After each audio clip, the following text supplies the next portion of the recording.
Kahit na, ewan ko sa'yo. Sige na nga, pero isa lang ah.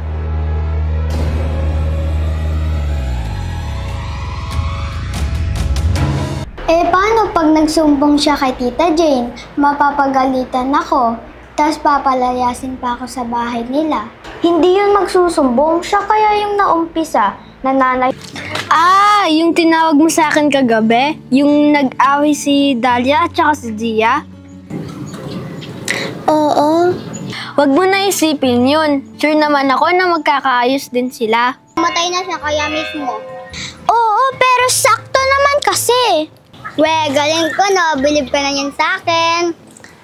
Bakit ka pala nandito? Lagi ka...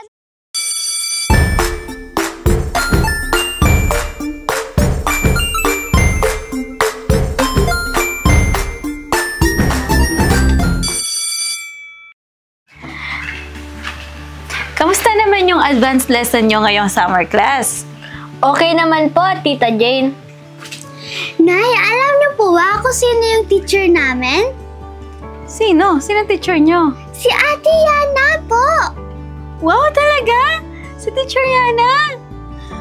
Tinupad niya pala yung sinabi niya sa akin na ipupursue niya yung dream niya na maging teacher. Ang galing niya nga po magturo eh!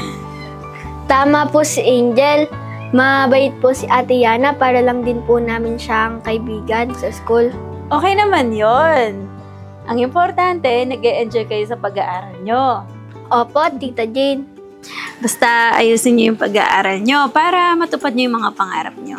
Opo, Nay, para sa inyo po yun. Para sa'yo yun, anak.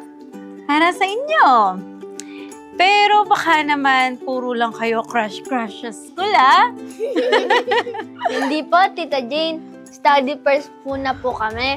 Nay, maiba po ako. Si Dahlia po pati si Ate Bianca, nagkasagutan na naman po kahapon. Ha? Bakit hindi mo agad sinabi sa akin? Kanina, nung nasa bahay tayo, bakit di mo sinabi sa akin para sana makausap ko silang dalawa? Pasensya na po, Nay. Ano bang nangyari sa kanila, Angel? Tama ba yung ginagawa mo na nakatambay sa sala at manood with friend? Wait, mayaya rin naman kami sa bahay, pero pinapayagan namin sila na magtambay sa sala. Yun, iba ako. At saka, bakit ka nakikialam? Sino ka ba? Ako yung BFF ni Dahlia. Di ba, Bianca, wala ka rin namang karapatan dito? Magkapatid lang naman kayo sa ama. Pero hindi mo nanay si Tita Jane. In short, ampon ka lang ng nanay ni Angel. Kaya hindi ikaw mag-decide sa bahay na to. Aba, sumusobra ka na ha? Gusto mo bang lampasuhin kita dyan? Sumusobra ka na ha? Halika nga dito. Aray ko, ang sakit! Bagay lang sa iyan, masyado ka pakilambera! Tawan mo nga ako! Tama! Kanina pa kasi kita pinapaalis, ayaw mong umalis. Bakit? Guilty ka ba sa sinabi ko? Uy, tama na! Grabe! Humantong yung away sa sabunutan? Anak, sa susunod, sabihin nyo naman agad sa akin pag may problemang ganon. Para naayos natin agad. Para hindi na humantong sa ganon. Sorry po, Nay. Pasensya na po ulit. Kamusta naman sila ngayon? Ayun, hindi pa rin sila nag-uusap hanggang ngayon. Sige, mamaya kauwi sa bahay. Kakausapin ko sila, ha? Magbabati din yan po niyan sila. Ay, saglit lang po. Mag-CR lang po ako. Maiwan ko muna po kayo. Sige, mag-iingat ka, ha? Opo.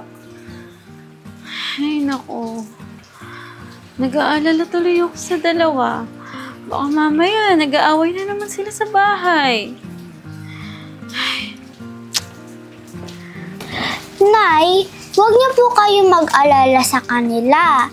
Sabi naman po ni Ate Bianca, try niya po iwasan si Dahlia. Pero, Nay, may good news po ako sa inyo. Good news? Ano yun? Kahapon po, may bumulong po sa akin.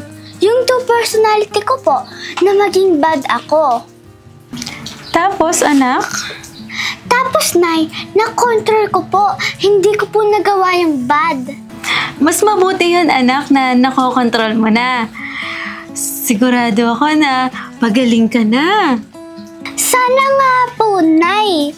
Sana bumalik na po ako sa dating Angel. Basta anak, magtiwala lang tayo. Tapos, pag pumunta tayo sa doktor mo, sabihin mo lahat sa kanya yan, ha? Opo. Nga pala, yung mga gamot mo kanina, yung binigay ko sa'yo, nainom mo ba?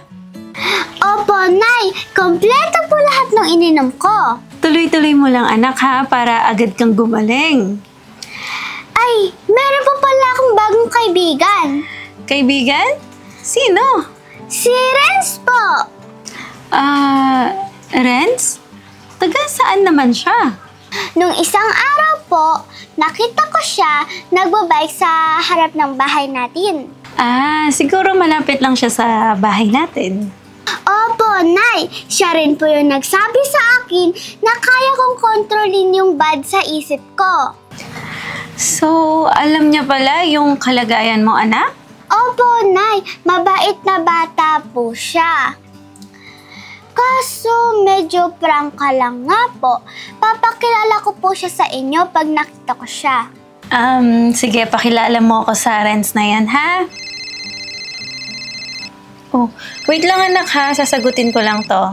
Diyan ka muna. Sige po. Hello? Mukhang uulan ngayon, ha? Oo nga, no? Renz! Grabe ka naman! Lagi ka na lang nagugulat! Lagi ka na lang kasi nagugulat sa akin. Buti nandito ka. Nahanap mo pala yung bike mo? Dami mo namang tanong. Ay, sorry. Bakit ka pala nandito? Trip ko lang. Trip mo lang? Ibig sabihin mag-isa ka nagpunta rito? Ganun na nga. Asan ba yung mga magulang mo? Bakit lagi ka mag-isa? Ang dami mong tanong, marites ka siguro ng past life mo, no? Sige, kung ayaw mo ako magtanong, dyan ka lang ha, huwag kang aalis. Bakit naman?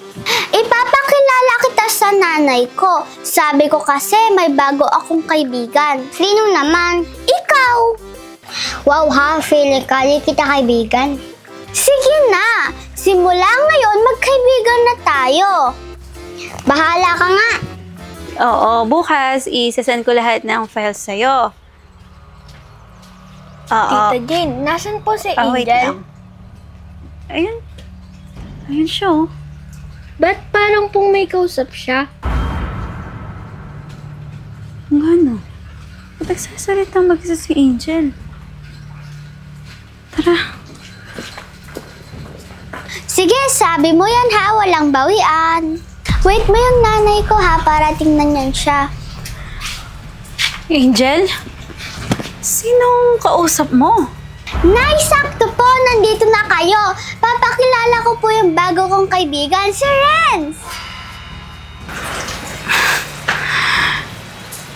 Renz. Opo, Nay, si Renz, yung bago ko pong kaibigan. Zach, siya yung sinasabi ko sa'yo, yung kausap ko kahapon. Ano? Anak, wala kang kausap. Walang Renz sa tabi mo. Nay, imposible naman po yun. Ayan po si Renz, oh. Renz, yung nanay ko, pati si Zach, yung best friend ko. Hindi, ayos na ako, ha? Aalis ka na nga. Hala, Nay, umalis na siya.